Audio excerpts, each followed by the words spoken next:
Welcome to AVL Reimagine Mobility Podcast. This is a recorded conversation between Juergen Schneider, Senior Solution Manager in Virtual Battery Development at AVL, and Jan Richter, CEO of Batemo. Up first, Jan Richter. When you have a combustion engine car, why is the range like 800 miles? Because you're not in the mood to go to the petrol station every other day. That's why. If you would have to go to the petrol station every day, it would be really annoying. So that's why they put in a big tag so that you have to go once a week, right? With an EV, you're starting fully charged every day without going to any station. So having this fast charging thing is something if you would have a longer drive during one day, which is usually if you commute, how far is the trip one way if you commute? Yeah, it's like 80 miles. Yeah. So you just drive there, drive back, just put the charger in, done. So every morning you're starting with a full car without having the need to go to any petrol station. And that's a core feature of EVs that many people just forget. That's a very good point, because I have my charging station at home and whenever it's necessary, I plug in the evening, and when I start in the morning, it's fully charged. I don't care if it is in 12 minutes or in 3 hours. Right. So who cares when it's done? You just always can start with a fully charged car. And only if you have a long distance, if you go, let's say, Detroit, Chicago or whatever, then of course you need to take kind of a stop and do a fast charge somewhere. Right. And people always think they need a big car because they once a year have some large pieces to carry or go on holiday. But this is just not the main reason why you use the car. Right. Another, let's say, feature I would say is you can permanently update. So everyone is used on the cell phone. You get a new app, you get a new update, you get a software patch, and you get new features. And that's really cool. I have new, let's say, features in my car. The car can do new things just with a software patch. The old cell phones you could also update, but never ever happened. No one really did. Yeah. But these Nokia phones you could also make updates, but never thought about, because the software itself was a tiny piece of the I think the software there was kind of 5% of the solution. Right. Now we are maybe 50% or even more.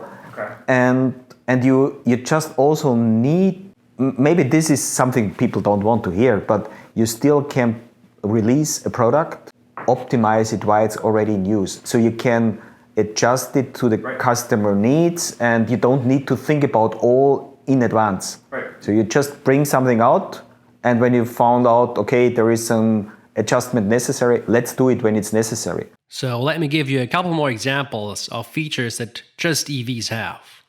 And another one is noise. EVs are just silent because they don't have a combustion engine car that makes a lot of noise. They have an electric motor instead, and that's just a lot more silent. And this is especially important when driving in cities or suburbs where a lot of people live. If I sit in my garden, I don't want to have my patio be included with a lot of noise of cars driving by. I want to enjoy my garden and the patio.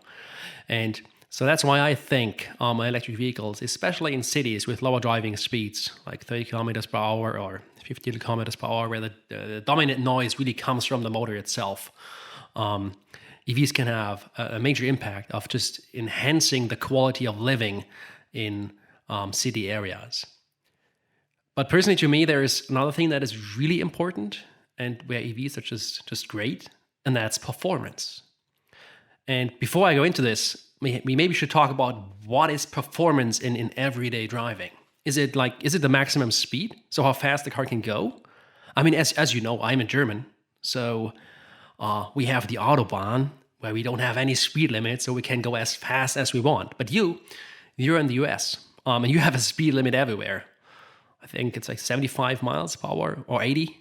And any EV can do that. So if you compare vehicle performance, it doesn't make any sense to talk about max speed. Because you have speed limits anyway.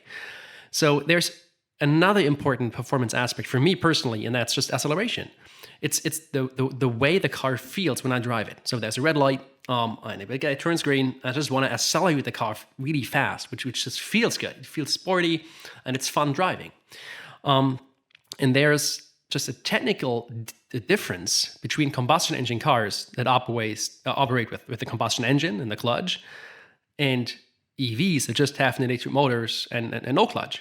And the difference is that they just accelerate a lot faster. It comes from the fact that electric motors are very dynamic. You can control them extremely precisely, and you have the full torque just right from the start.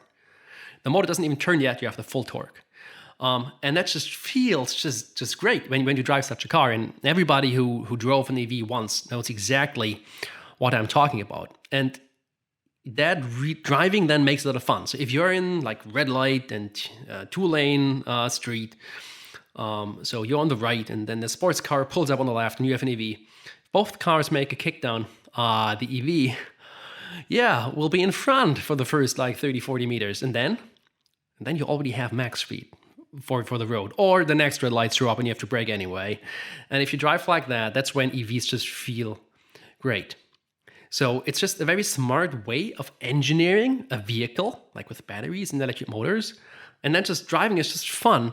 And so you save the planet without you even noticing it, because you're driving a very performant car. And this is what I just like and think it's so cool about batteries and electric vehicles. One thing also that is important in this aspect, and it again comes back to the updates. Yeah. So you have kind of like with the original lights, and now with LED you have millions of colors. Yeah. And the same is also here. You can just switch from, let's say, a comfort mode to a super high performance sports car, just with a slider. Yeah. And you can just activate those things whenever you want. So when you're driving with your wife and she doesn't like this pushback, so you take the gentle mode. And whenever you drive with your friend or only yourself, then you go for the crazy stuff. And it's just something which is on board from the technology side. Yeah. So it's just, of course, the engineers or the car manufacturer has to implement this kind of functionality, but it's per se, it's there. You don't need a special transmission or different kind of differential locks or things like that features. You don't need all those stuff. Thanks for listening to Reimagine Mobility Podcast. If you like this episode, please subscribe and tell a friend.